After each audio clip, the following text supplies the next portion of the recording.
आप में से कितने हैं जो यूपीएससी एस्पिरेंट्स हैं? हाथ ऊपर करिए। 1 2 3 4 5 6 7 8 9 10। आप में से कितनों को लगता है आपका हो जाएगा? 1 2 3 4 5 6 7 8 9 10 11 को लग रहा है।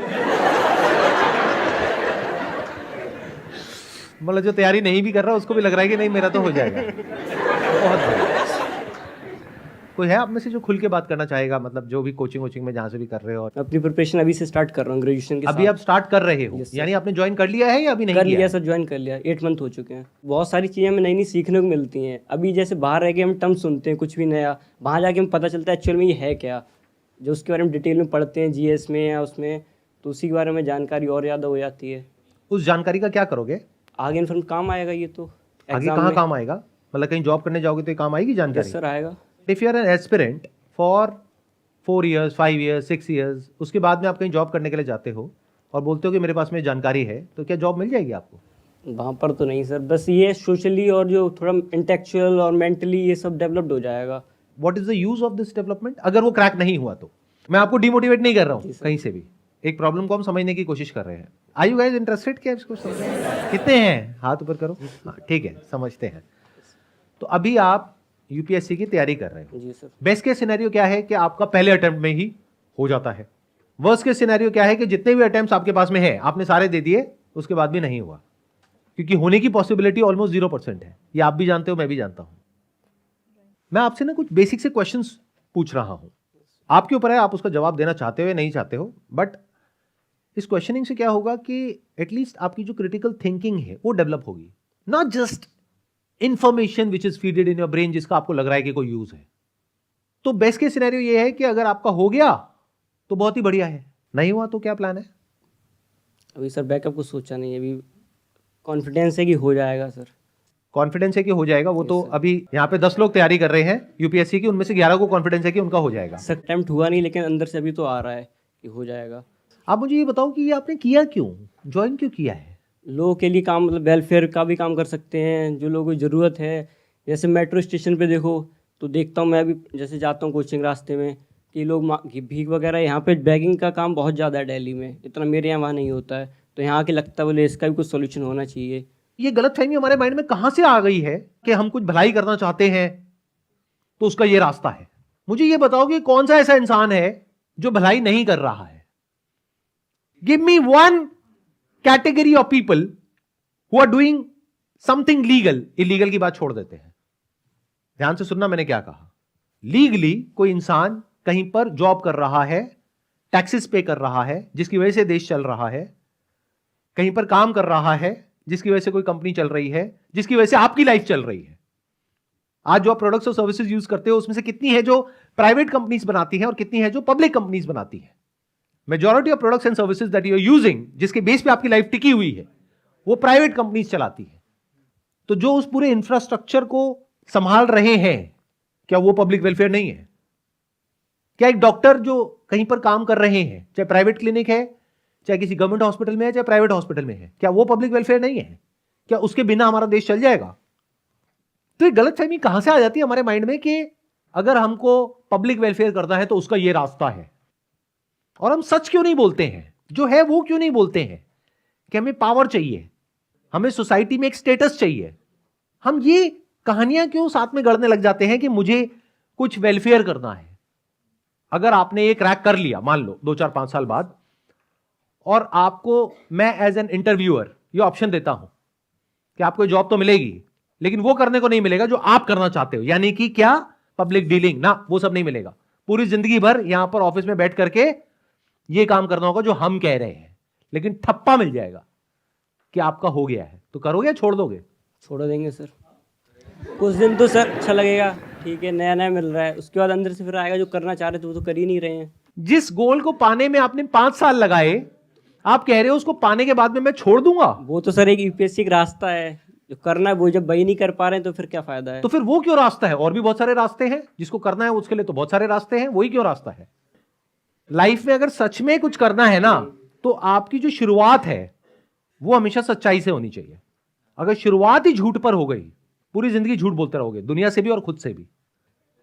सच बोलो ना कि भाई मुझे पावर चाहिए, तो सर मुझे और किसी चीज से कोई लेना देना नहीं है। सड़क पे जाकर के भिखारियों की मदद करनी है, अभी कर दो, अभी तो कौन रोक रहा है? चलो एक काम करो, मैं आपको ऑफर देता हूं, देखते हैं कितनी मदद करते हो आप भिखारियों की।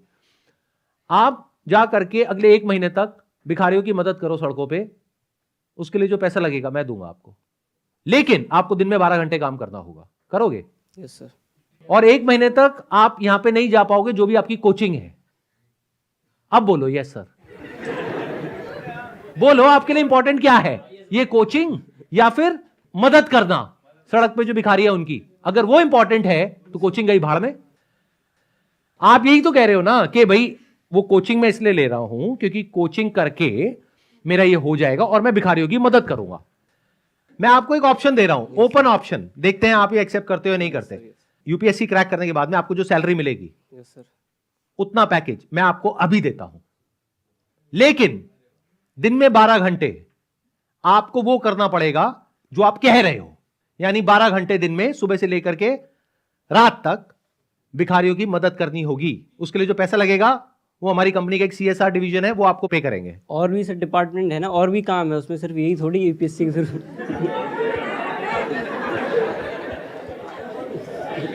जैसे और कौन सा डिपार्टमेंट है?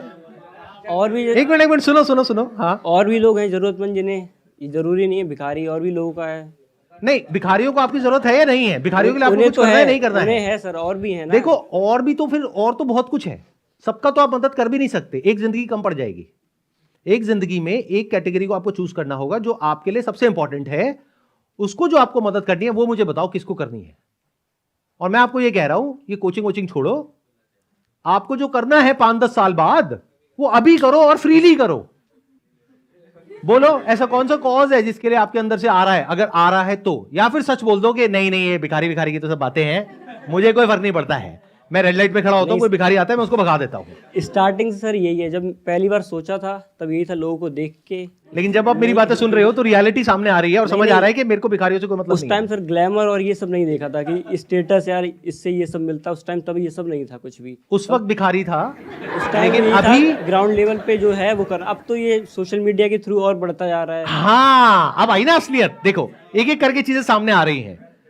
सोशल मीडिया पे आपको कुछ ऐसे लोग दिख रहे हैं जिनको देख करके आपके माइंड में एक इमेज बनी हुई है कि अगर मेरा ये हो गया तो मेरी भी ऐसी लाइफ होगी, और वो लाइफ कैसी है जो आपको दिखाई जा रही है, जो एक्चुअल में नहीं है, और वो दिखाना भी सही नहीं है। आप देख करके तालियां बजाते हो कि कितना अच्छा काम किया है इन्होंने, अच्छा नहीं है वो काम। वो बिल्कुल ऐसा है जैसे नायक मूवी में नहीं होता कि अभी की अभी इंसाफ, सीधा गाड़ी से उतरे, बढ़िया सा पीछे म्यूजिक लगा हुआ है स्लो मोशन में, हाँ भाई तू क्या कर रहा है, चल यहां से निकल। वो कह रहा है नहीं जी बाबूजी, नहीं जी, नहीं जी, नहीं जी। अब वो सोच लो, वो जो इंसान हाथ जोड़ रहा है, उसके पैर पड़ रहा है, वो आपका बाप है। अब ये सही है काम या गलत है? इंसाफ का ये तरीका नहीं है। एक इंसान की इज्जत होती है, और उसको सोशल मीडिया पे डालने की परमिशन दी किसने? अगर एक इंसान ने रेड लाइट जंप करी है या कोई क्राइम किया है तो उसको उसकी सजा दो ना। रेड लाइट जंप करने का चालान होता है 1000 रुपए, 2000 रुपए। वहां पर आकर के नायक क्यों बनना है, और बच्चों के माइंड में ऐसी इमेजेस क्यों क्रिएट करनी है कि दुनिया में कोई हमारे आगे कुछ नहीं बोल पाएगा और मैं जाकर के किसी के साथ भी कुछ भी कर दूंगा? ये सब वो जो कर रहे हैं ये सब गलत है। Can't you see that?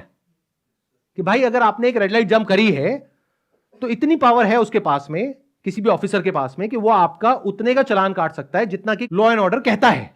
But उसमें ये नहीं लिखा हुआ है कि उस इंसान को आप सोशल मीडिया पे जलील करोगे लाखों करोड़ों लोगों के सामने। ये कहां लिखा हुआ है? क्या उस इंसान ने ये परमिशन दी उसको, अफसर को, क्या पब्लिकली जाकर के मुझे ह्यूमिलिएट कर सकते हो?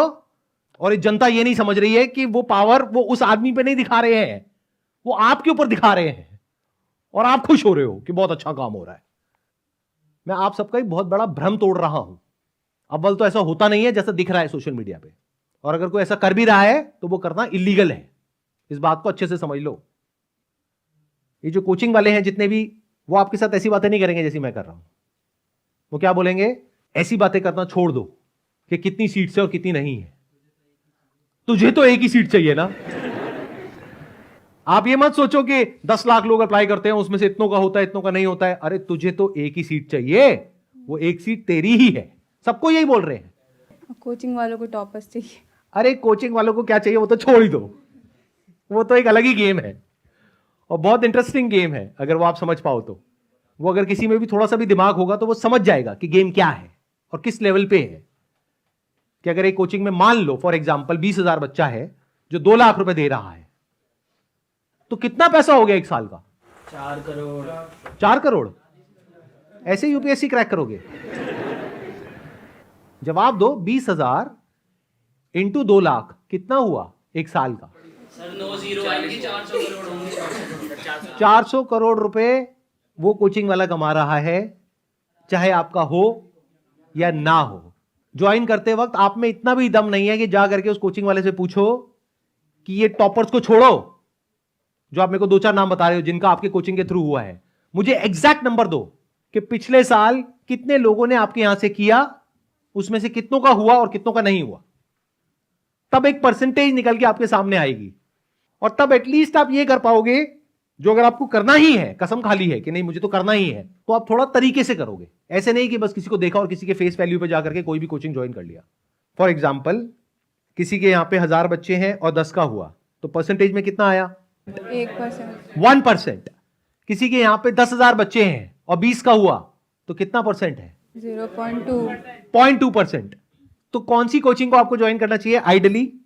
1%। जो छोटी है, जिसकी सक्सेस रेशियो बेटर है, बजाय कि ऐसी कोचिंग को जिसको नाम बहुत है लेकिन सक्सेस रेशियो बहुत कम है। सर रियलिटी तो कोई बताता नहीं है ना अपने बारे में। तो रियलिटी पता करो। क्या ये स्किल हमारे अंदर होनी चाहिए या नहीं होनी चाहिए? होनी इंपॉर्टेंट है चाहिए। या नहीं है? होनी चाहिए। देखो कोई आपको रियलिटी नहीं बताएगा। इस गलतफहमी से बाहर आ जाओ कि कोई आपको रियलिटी बताएगा। इसको छोड़ो, कोचिंग को। दुनिया में कहीं भी कोई भी आपको रियलिटी नहीं बताएगा। True। वो पता करना आना चाहिए। हाँ जी। आप उनसे बात कर सकते हो कि मेरे को रेफरेंसेस दो कुछ ऐसे लोगों के जिनका नहीं हुआ है। सही क्वेश्चन पूछना तो सीखो। हम जाकर के वहां पे क्या कहेंगे कि हमें रेफरेंस दो ऐसे किसी का जिसका हो गया है, क्या मैं उनसे बात कर सकता हूं आपकी कोचिंग को ज्वाइन करने से पहले? और वो पहले तैयार है इस क्वेश्चन के लिए। वो कहेंगे आगे एक और बेवकूफ, लो करो बात। और वो बंदे बात करने के लिए तैयार बैठे, अरे बहुत बढ़िया है जी, बहुत बढ़िया है। आप क्वेश्चन ही बेकार के पूछते हो, हमें पता ही नहीं कि इंफॉर्मेशन को निकालते कैसे है। उनसे जाकर के बोलो कि मुझे नहीं पता करना कि आपके यहां पे कितनों का हुआ है, क्योंकि मुझे नहीं पता कि उनका एक्चुअल में आपके यहां से हुआ भी है या नहीं हुआ है। I don't know that. हो सकता है कहीं और से हुआ है, सेल्फ स्टडी करके हुआ है और नाम आपका आ रहा है। तो मुझे बस 10 ऐसे लोगों का नंबर दे दो जिनका नहीं हुआ है। मतलब वहां पे जो बच्चे पढ़ रहे हैं, अगर बाहर आप जाकर के एक दिन के लिए जासूसी करो, वहां पे बाहर खड़े हो जाओ जहां पे पान की दुकान होगी, चाय की दुकान होगी, वहां पे जाकर के उन बच्चों से बात करो तो बहुत कुछ आपको समझ आ जाएगा। चाहो तो बहुत कुछ पता कर सकते हो, वो अलग बात है कि हम करते नहीं है।